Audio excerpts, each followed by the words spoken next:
Bonjour. Aujourd'hui, nous allons voir ce qu'est la phrase interrogative. On est chanceux? Dans l'expression la phrase interrogative, on a un mot qui nous donne un excellent indice, interrogative. Ce mot est dans la même famille que le mot interrogation. Et interrogation signifie une question. Alors, la phrase interrogative est une phrase qui pose une question. La phrase interrogative a deux particularités. D'abord, elle se termine toujours par un point d'interrogation. Aussi, elle commence souvent par des mots interrogatifs. Ici, qu'est-ce que sont des mots interrogatifs. Tu en connais d'autres des mots interrogatifs. Par exemple, tu connais le qui, le quoi, où, comment, et tu en trouveras d'autres dans ton cahier d'exercice. Voici une autre forme de la phrase interrogative. Celle-ci ne commence pas par un mot interrogatif, par contre, tu remarques qu'elle se termine quand même toujours par un point d'interrogation.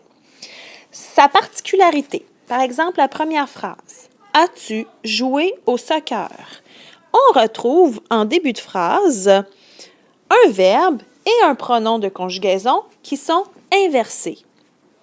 Même chose dans notre deuxième phrase, toujours un point d'interrogation et, encore une fois, un verbe et un pronom de conjugaison inversés.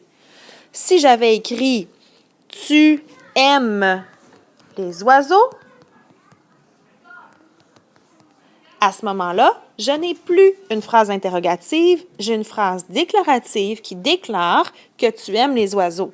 Par contre, quand nous inversons le verbe et le pronom et que nous ajoutons un trait d'union, ça permet de poser une question. Certaines phrases interrogatives ont une structure qui va permettre d'obtenir la réponse oui ou non et rien d'autre. Lorsque ta phrase commence par « Est-ce que », par exemple, tu pourrais dire « Est-ce que tu as bien compris la leçon? » Donc, tu peux répondre « Oui », tu peux répondre « Non », mais il n'y a pas d'autre choix de réponse. Même chose si tu utilises une phrase avec un verbe et un pronom de conjugaison qui sont inversés, unis d'un trait d'union.